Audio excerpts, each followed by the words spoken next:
goal is to finish chapter 2, and the exam will be next Monday. So we have 2 more sections, 2.5, 2.6. We'll finish up 2.5 today, so that homework's due later tonight. And then we'll start 2.6 on Wednesday, tomorrow. Mostly finish it up on Wednesday with a quiz on Friday. Any questions?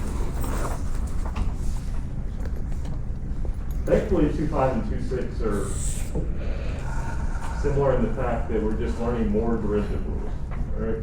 So last time we learned what's the derivative of an exponential function or a logarithmic function. Next time, or starting tomorrow, we'll look at all the trig functions and say what their derivatives are. All right, so I wanted to look at a little bit more with logarithmic differentiation before we go too far. So the idea of logarithmic differentiation is to use log properties to make problems easier. So let's do what looks like the worst problem we could possibly have. This is even worse than homework problem gave you that one time. With the third group.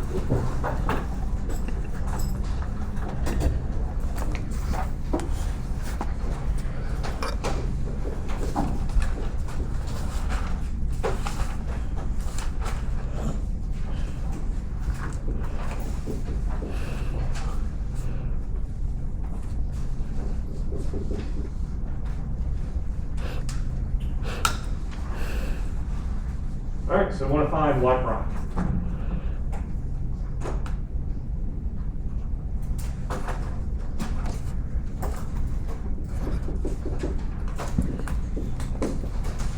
Okay. So how do we find the derivative? What rules would we use?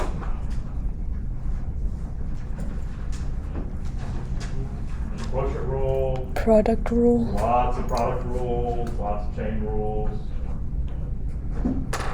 That would be like never ending. Just the derivative of the top and the derivative of the bottom would be a thing. And then you have to put it all together. I'm guessing nobody wants to do that. So what makes it hard is we're multiplying a bunch of things and raising a bunch of things to powers to get the chain rule things in. Anytime you have a bunch of just products or divisions or powers, that's when logarithmic might make sense. It bypasses using a lot of those rules. And why is that? What do log properties do? If you multiply 2 things inside a logarithm, what happens? You can move them outside and just make an addition with 2 different logs. So like log properties have some interesting consequences. Some of the ones we care about. What is log of a times b? Log of a plus log of b. What about log a to a power p? P times log of a. So like instead of multiplying a bunch of things, this breaks it apart with addition. Instead of having all of this on the inside, it comes outside as a constant. So some of this will make life a lot easier when we do this. So the idea of logarithmic is first take the log of everything and then do implicit. So we want to use implicit differentiation, but in kind of a new, smart way.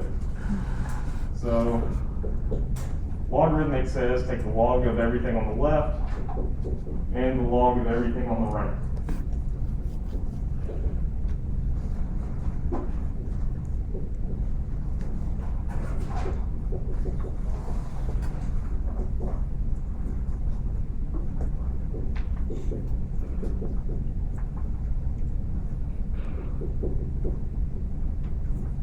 Alright. So these are the same thing, right? If y is equal to this, they're the exact same thing. So when I take the log of both sides, I have to do the same thing. So I take the log of both sides, and eventually I want to take the derivative of both sides. But I don't want to do that yet, because I haven't used any log properties yet. The idea is use log properties to make your derivative easier before you then go and take the derivative. So left-hand side can't really do much. What happens on the right-hand side? Yeah.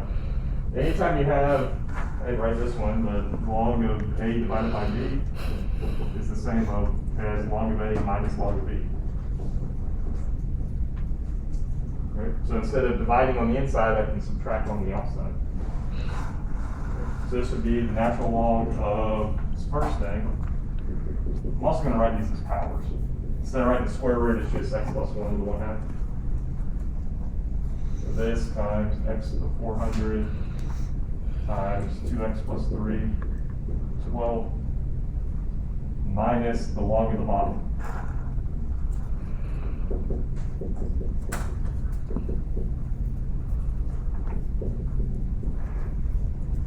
So I get that, right? Instead of having everything inside of one logarithm, I can write it as two logarithms where I subtract. What now?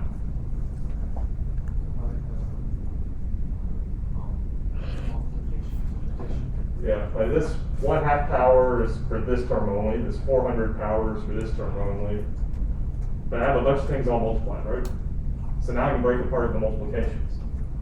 So this would be the natural log of x plus 1 to the 12 plus the natural log of x to the 400 plus the natural log of 2x plus 3 to the 12.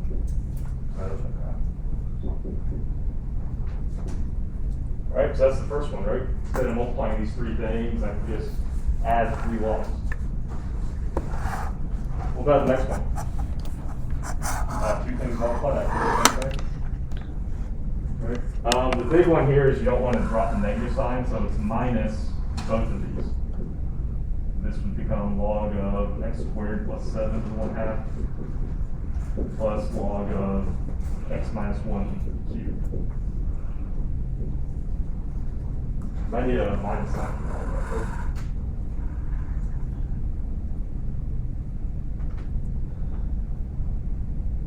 Still only kind of doing one thing at a time, right? It looks bad, but it's only changing one thing at a time.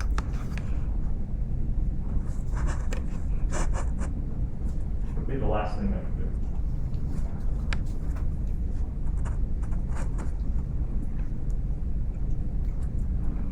Move the exponents down as constants in front of the... Yeah, I can move all my exponents outside. Instead of doing a bunch of chain rules, because of these powers, I can move them all outside as constants. So this is bring 1/2 out, 1/2 times the natural log of x plus 1 plus 400 times the natural log of x plus 12 times the natural log of 2x plus 3. And then minus, bring out the 1/2, natural log of x squared plus 7. And minus again, 3 times natural log of x minus 1.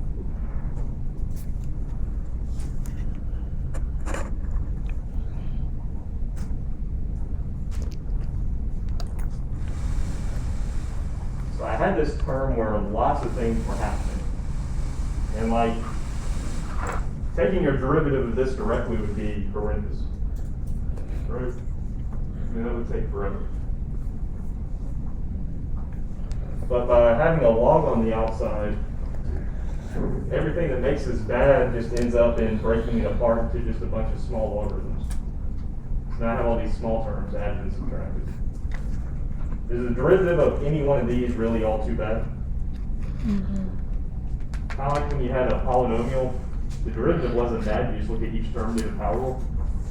Here I just look at each term and do kind of quick derivatives with logs. So it made what would have been awful here becomes a bunch of easier problems here. It breaks it apart into small steps. So what's the last step? So I rewrote this, or I took the log of both sides and then simplified the right hand side, or expanded it, broke it apart. So now I do implicit. Take the derivative of the left hand side and take the derivative of the right hand side.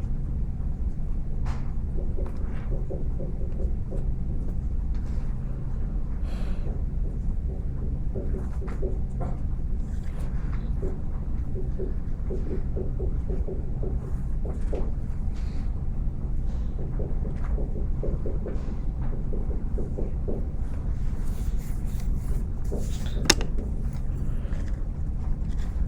so I'm gonna take the derivative of the right hand side and the left hand side. What's the derivative of the left hand side? 1 over y times 2y. Yeah. What's the derivative of natural log of x? Just 1 divided by x. So now I'm treating it like the inside function is y. So what would my derivative be? 1 over the input, 1 over y, times the derivative of the inside part, times the derivative of y. Right? So the derivative on the left isn't too bad. What about on the right? This would be 1/2 times the derivative of natural log of x plus 1. What's that? Do 1 over the inside part times through the inside. What's the derivative of x plus 1? Just 1. Plus 400 times the derivative of natural log of x, which is 1 over x, plus 12 times 1 over the inside times derivative of the inside, which is 2. Minus 1/2 times 1 over x squared plus 7 times derivative of the inside, which is 2x, minus 3 times 1 over x minus 1 times 1.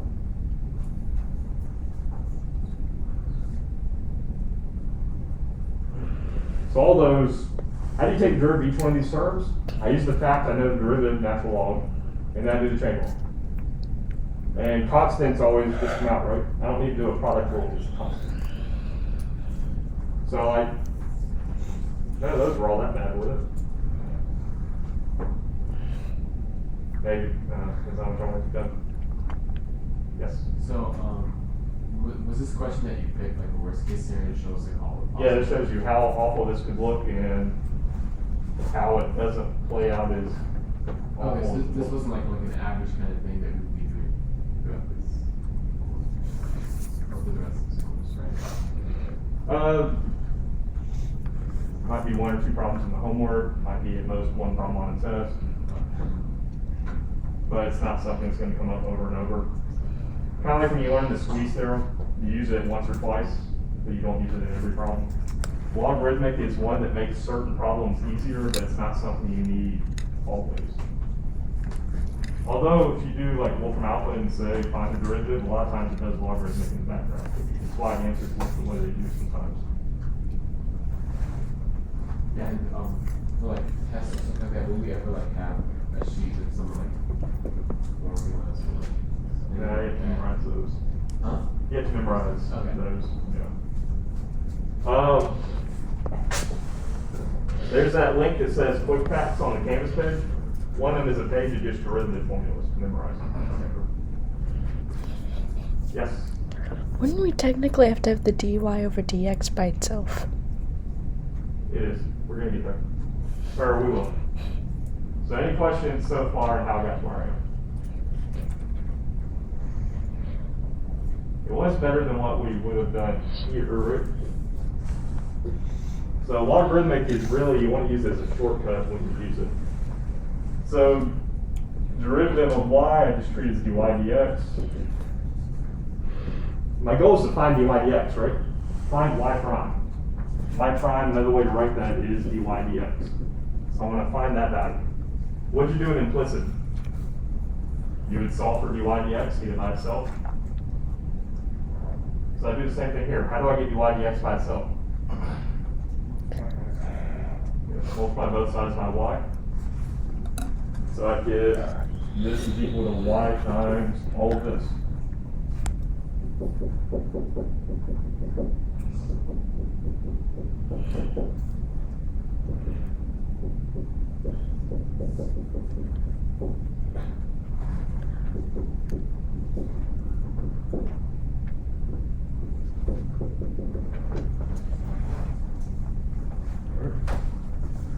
So, in some sense, these aren't too bad. When you solve for y, you just multiply both sides by y.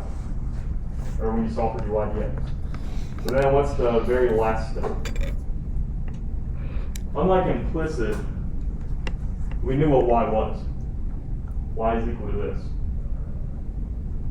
So I can always write this in back in the explicit form. Y prime of x must be, now you just write what is the function y. So I write my original function here.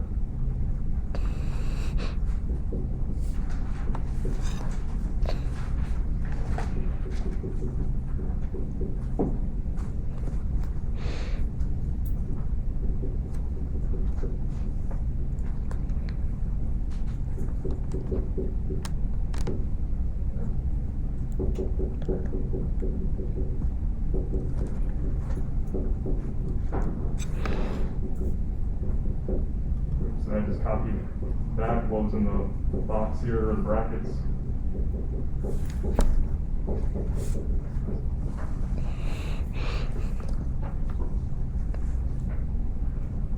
And I have my derivative.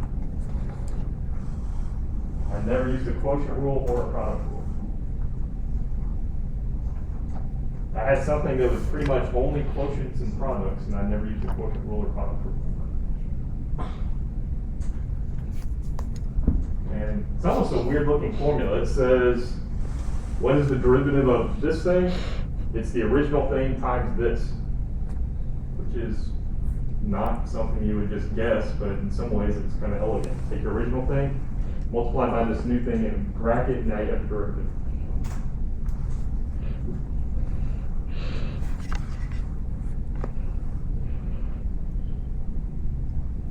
Were any individual derivatives all that matter? So it's like we took all of our, instead of using these high-powered derivative rules over and over, we did this algebra first.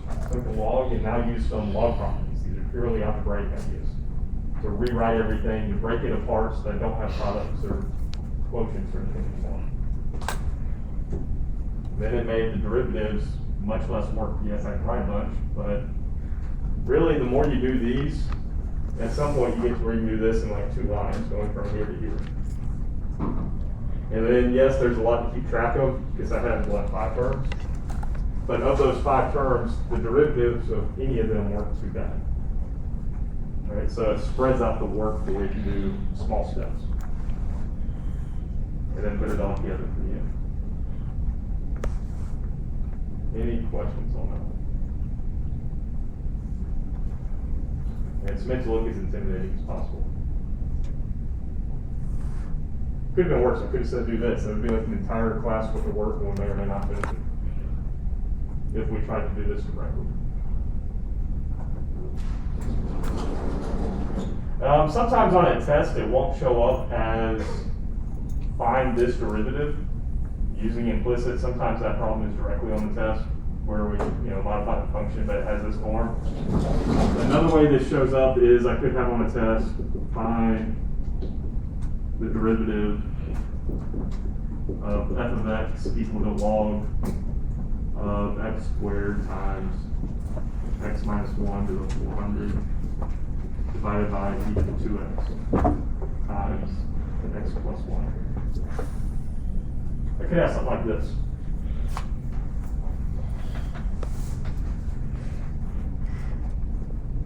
I would not do logarithmic on this directly. Why not? What is the idea of logarithmic? The idea of logarithmic is take the log of both sides and then use implicit. Why do we do the log? So to use log properties. But we are. Why would I not need to worry about that here? Because it's all. I've already got log sitting there. So this problem test, it kind of bypasses this step where you take the log of both sides, but it uses the same idea. Because what's the next thing you would do? Rewrite this as natural log of this minus log of this, and simplify and keep going.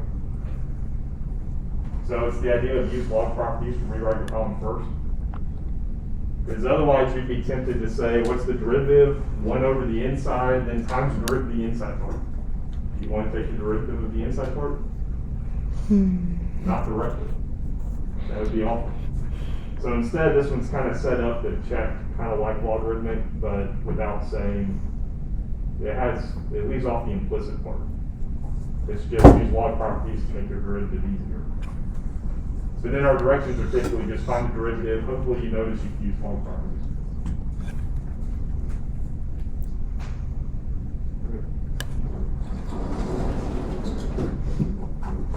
Alright, so that's one example of logarithmic. There's one more I wanted to look at. Find the derivative of x to the f of x.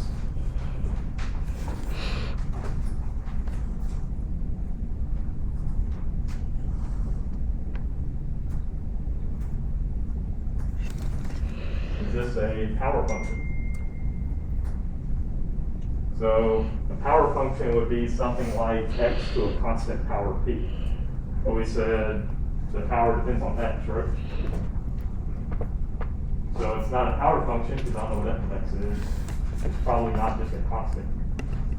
It's also not an exponential. It doesn't look like e to the x or e to the f of x because I have an x in the base. So now I have x in two places. I can't use either of the rules we actually know. So like, I could have done this, f of x to a power or e to the f of x. But I can't have x in both base and the power. That's the thing to break down. Or that's when I can't use any of the standard rules we have. So it ends up, this is the type of example where you also want logarithmic. You can do logarithmic or change of base. We talked about change of base some last time. Same idea would work here. But typically in the homework it says use logarithmic. So how would we do this with logarithmic? The idea is, alright, we have our y function. Our function is x to some power. The difficulty is I have x down here and up here, right? Why would I think take a log? What does a log do? Takes this power, moves it out front. No longer would I have this mixing. Of course, I can't just randomly take a log, so I have to take a log of both sides. That's why I said let y equal this. So then the natural log of y is the natural log of this. So the natural log of y is f of x times the natural log of x. It moves the power out front. No longer do I have this mixing. So then what would you do next? Take the derivative. I haven't taken a derivative, right? Yep. Or I haven't taken a derivative yet, right? All I do is take a log, use some algebra properties. So now I take a derivative. Derivative to the left must be the derivative of the right.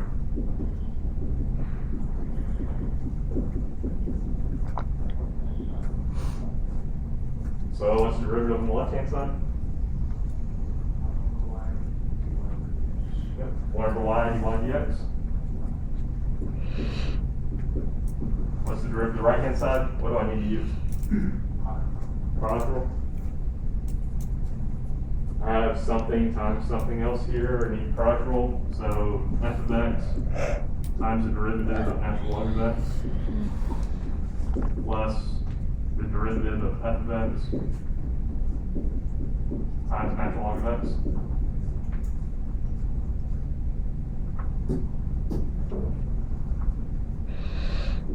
So what's the derivative of natural log of x? It's 1 over x. And what's the derivative of f of x? I don't really know, we just write f prime. If I told you f of x, you could find f prime, but for now we just said do this in general, pretend there's any function there. So assume we have f prime of x, and then we multiply by natural log of x. Have I found the derivative? I've got rid of all the dx symbols, right? Apart from dy dx, but that one I don't care, that's what I'm solving for. So what's the last thing? Multiply everything by y. Multiply both sides by y. So dy dx must equal y times the right hand side. F of x over x plus f prime of x times natural log of x.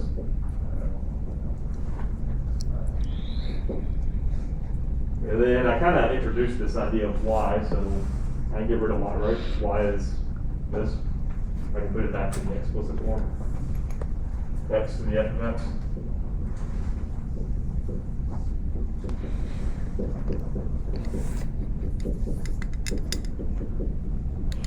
Alright, so finally, I found my derivative. So the goal was find the derivative of x to the f of x. Which must be the same as dy dx, right? Okay, so I said call whatever this is y. And then I found its derivative. So the derivative of x to this power is this.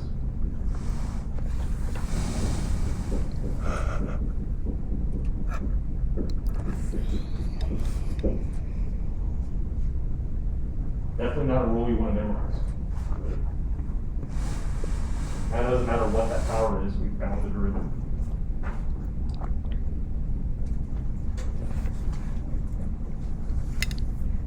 So, kind of as an application of this, what if I want to find the derivative of x to the cosine squared x plus 1?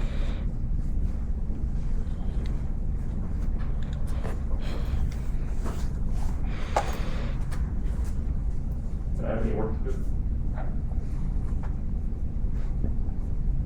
Okay, so it says let f of x equal cosine squared of x plus 1. And that gives you my formula. So I did this in general, right? So this would be the same as this. Oh, we don't know the proof cosine. X squared plus 1.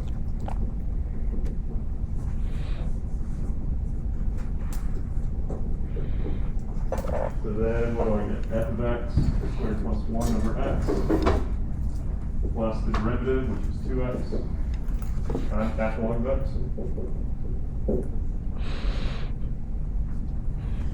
When we did this, we said we don't know what f of x is. We don't really care if we do it for any f of x. So there's a choice for f of x, and we know the derivative. In the homework, you'll have some of these that look like this, especially in 2.6. It shows up here. 2.6 you'll have a sign there. That's what that's on. Any questions on that example? Or logarithmic or any of that shit? So there's two big ideas in this chapter, or this section. Can you take the derivative of an exponential function? And then can you take the derivative when your function involves logs? When looking at functions that involve logs, sometimes you do want to go ahead and simplify first. And then the last idea was, for some of these really complicated looking functions, you can use logarithmic because log properties will break apart a bunch of things that otherwise would be terrible. Instead of using a bunch of product and quotient rules, something like logarithmic breaks it apart. Any questions on any of that?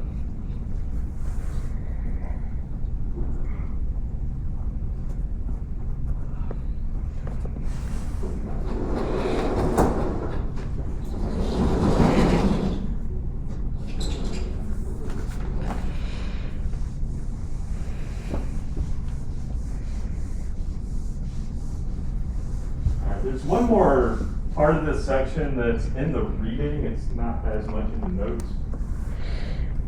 That's one I want to talk about. Some people have asked about it. It'll show up a lot in the next section. So derivatives of inverse functions.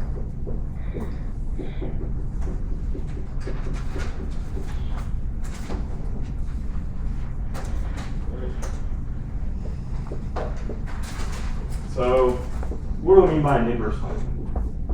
You could have the function f of x and the function f inverse of x, right? So, here's some function f of x, its inverse would look like this.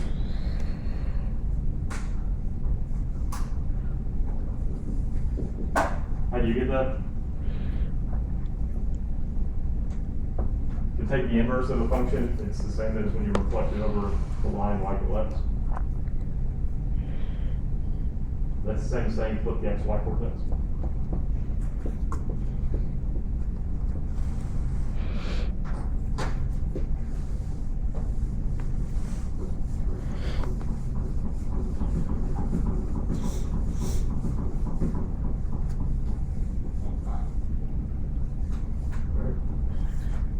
So my goal will be, can I use something about f of x to find the derivative of f inverse?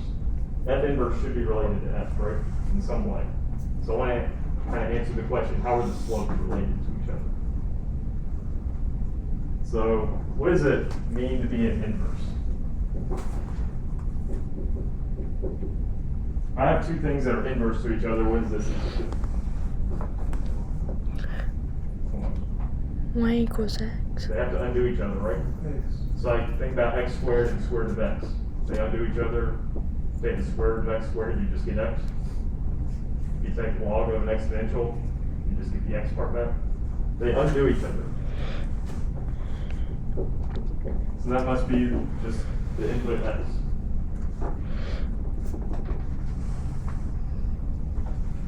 Why would this be relevant? So what can I do here?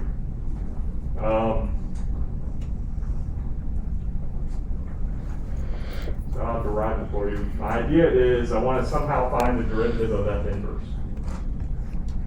So if I want to get the derivative of f inverse, I can take this relationship and take the derivative of it.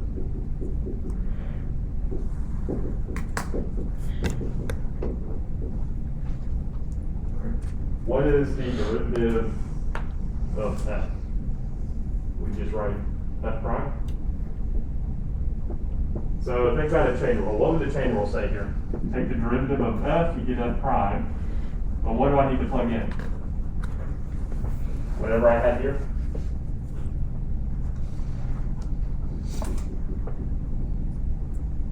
So then what do I need to do to fix this? You have to then multiply by the derivative of the inside function. Alright, so the left-hand side becomes this. What about the right-hand side? One. Derivative of x. 1. 1. Alright, so using implicit differentiation, I get this new relationship. Why do I care? My goal is, can I say something about the derivative of the inverse part? So what would that be? So that says the derivative of f inverse of x must equal 1 divided by the derivative of f when I plug in f inverse.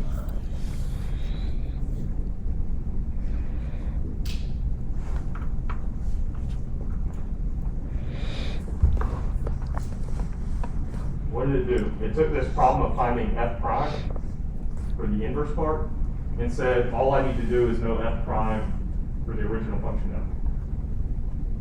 I don't have to find the derivative of f inverse, I only need the derivative of f, and then I can use this type of equation.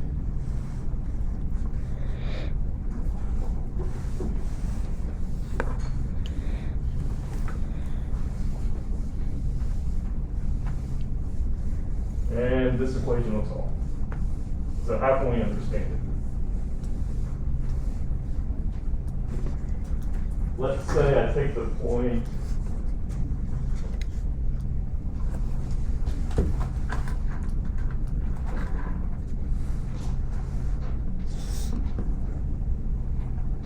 AB right here.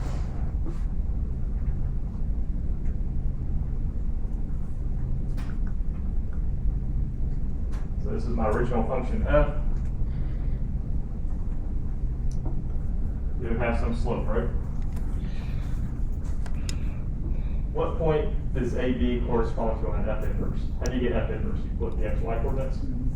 So this would really be like the point over here, B comma A.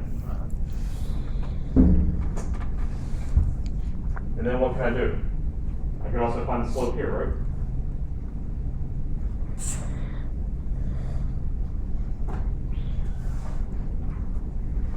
These aren't the same slope, right? looks like they'd intersect eventually.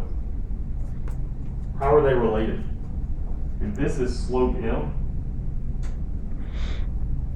this one is slope 1 over M. So let's say I pick a different point over here.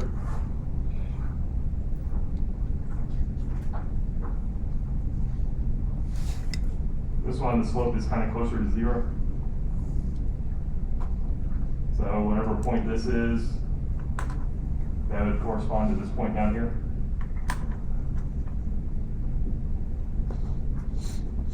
So if this is slope M, this must be slope 1 over M. Is that believable? That one's barely positive, so kind of close to 0. When I move over there, 1 divided by 0 plus is like plus infinity. So as this levels off, this is becoming steeper.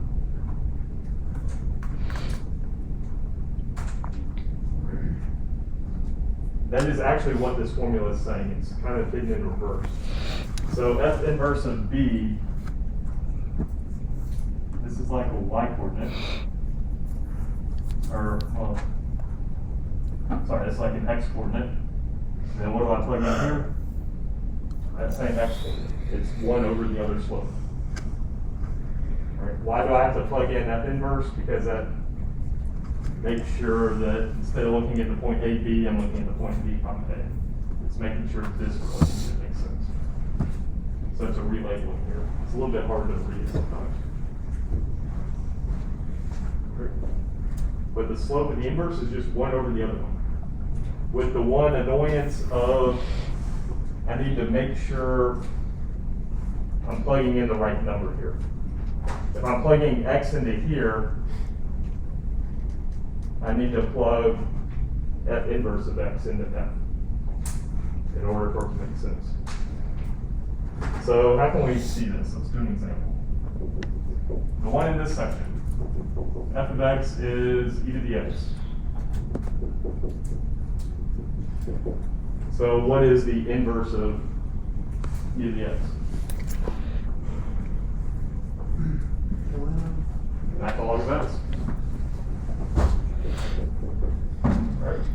So the derivative of the natural log of x would say find the derivative of F inverse of x, which we said must be what? 1 over F prime of F inverse of x.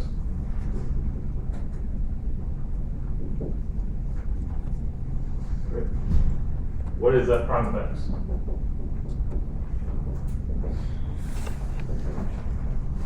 So if F of x is e to the x, what's the derivative? We said it's itself e to the x. So this is going to be 1 over e to the F inverse of x.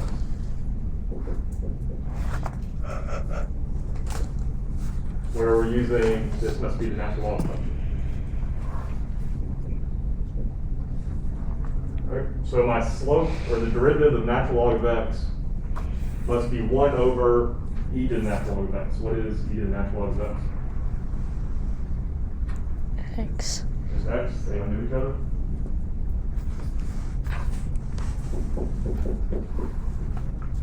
So that formula worked, right?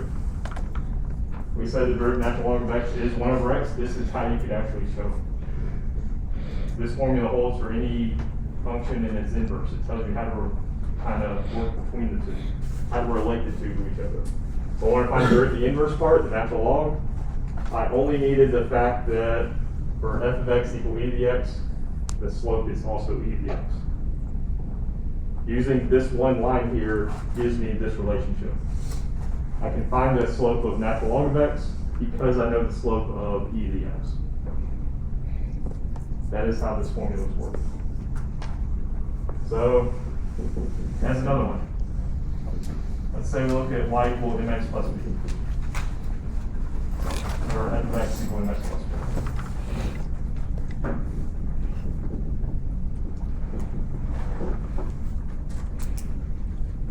Right. What would the inverse be? The the XY coordinates.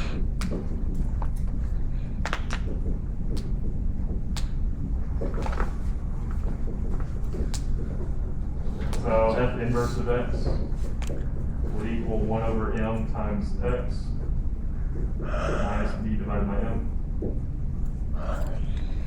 So the slope of f of x is m, slope of f inverse is 1 over m. Does that check our formula? So the derivative of f inverse of x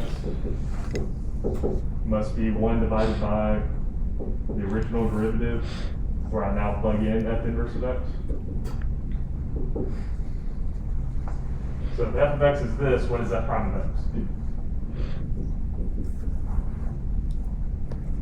Just number m.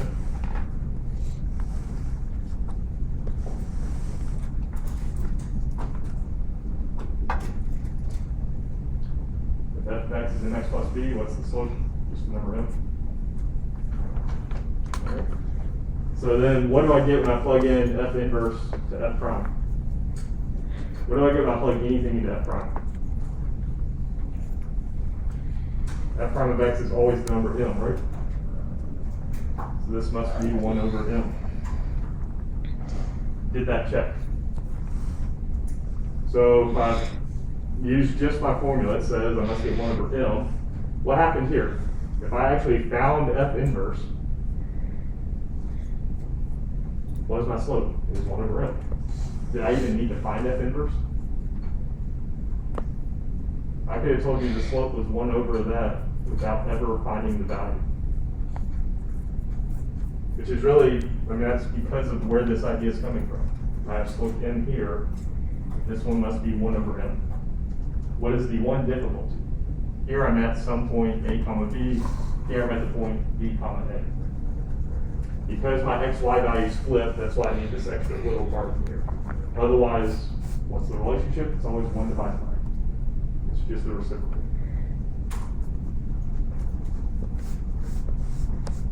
Why does that matter? In the next section, we have things like sine and cosine of x. But then we can use this idea and we immediately get derivatives for inverse sine, inverse cosine. So once we know all the trig derivatives, we actually know all the inverse trig derivatives. So it's going to kind of show up in both sections. All right. We have a couple minutes left. Any questions, anything? Remember the homework's due tonight? A lot of practice on finding f prime. The best thing you can do for this test and for the quiz is just keep finding f prime of x. Make sure you're getting right answers. Practice until you make sure you can find the derivative without making a mistake. Right. I already run the quiz for Friday. Almost all of it is here's f of x, find f prime of x. That is really what we want you to do in chapter 2. Because chapter 3 is always here's f of x, solve this new problem. And to solve it, the first thing you need to do is find f prime. And at some point, we also need f double prime. We need a second derivative. You can't find a second derivative if you miss the first derivative. Right? So keep practicing taking derivatives. Look in the back of the book and make sure your answers are checked. Right? Do as much practice as it takes. I'll see you tomorrow.